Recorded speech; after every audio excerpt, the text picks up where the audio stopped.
Bonsoir, mesdames, messieurs. Ici Pierre Daunet à Ottawa. Bienvenue à Revue politique du mardi 17 avril. Ce soir à l'émission, le dossier Trans Mountain est loin d'être résolu. On peut même dire que la crise s'intensifie.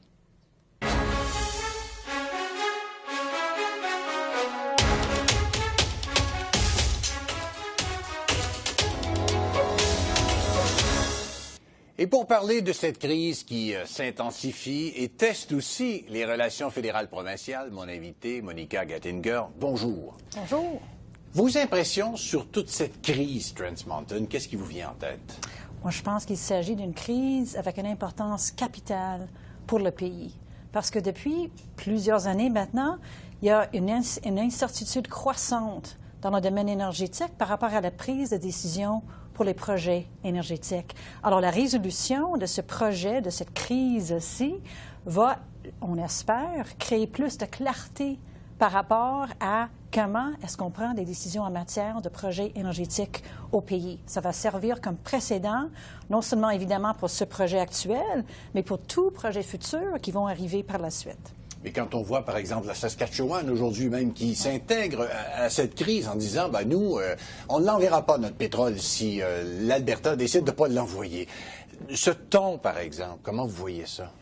Je pense que c'est un peu malheureux, finalement, qu'on est rendu là. Parce qu'il faudrait tenir en compte qu'il s'agit d'un projet qui a suivi son processus dans le processus réglementaire, donc qui a été étudié à maintes reprises dans le cadre réglementaire, qui a eu un permis de construction de l'agence réglementaire. Et cela a été par la suite confirmé par le gouvernement fédéral.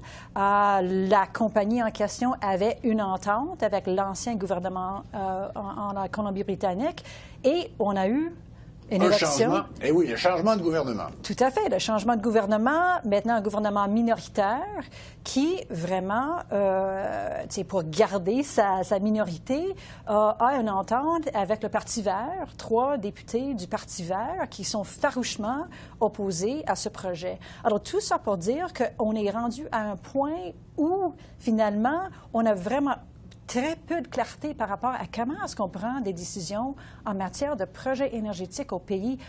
Beaucoup d'incertitudes là-dessus. Comment on protège l'environnement? Puis dans le même énoncé, on dit il faut créer de l'activité économique. Oui. Est-ce que c'est véritablement possible? Oui. Tout projet énergétique a des effets environnementaux. Ça, c'est clair. Alors, que ce soit un pipeline, que ce soit des stations nucléaires, etc. Tous les projets énergétiques ont des effets environnementaux. Pour ce qui est de ce pipeline, l'une des choses que je trouve vraiment intéressant, c'est qu'on a 2 types d'opposition par rapport à l'oléoduc. D'abord, un des défis pour la Colombie-Britannique, c'est ses côtes, la protection de ses côtes. Puis à ce moment-là, c'est pas le pipeline qui est en cause, il s'agit des pétroliers qui sont en cause. C'est moins le pipeline parce que quasiment 100% des produits dans les pipelines traversent de A à B sans aucun incident. Mais l'autre chose, pour ce qui est des pipelines, elles sont devenues des symboles importants et très puissants pour la communauté environnementale par rapport à la lutte contre le changement climatique. Pourtant, comme on sait, 80% des émissions de gaz à effet de serre sont émises lors de la consommation des produits pétroliers et non de leur production et de leur transport. Alors, tout ça pour dire que dans le cadre de ce cas-ci, il y a des questions d'ordre politique et de politique publique qui vont bien au-delà du seul projet. Est-ce que M. Trudeau joue un grand match dans ce qui se passe là pour les suites de son gouvernement? On verra. Moi, je dirige une initiative à l'Université d'Ottawa qui s'appelle Énergie positive.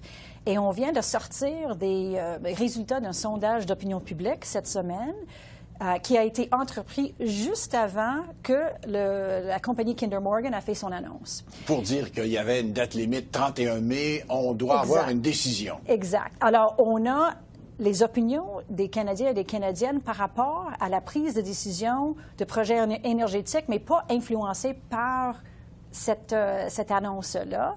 Et les Canadiens et les Canadiennes, c'est vraiment intéressant puisque la majorité des Canadiens et des Canadiennes soutiennent que ça doit être Ottawa qui tranche pour ce qui est des projets d'ordre national dans le domaine de l'énergie. 90 des Canadiens et des Canadiennes croient qu'il est possible de développer nos ressources énergétiques au pays, mais aussi de protéger l'environnement. Alors, voilà les deux messages qui ont été véhiculés par le premier ministre dimanche lors du sommet avec les premiers ministres Horgan et Notley.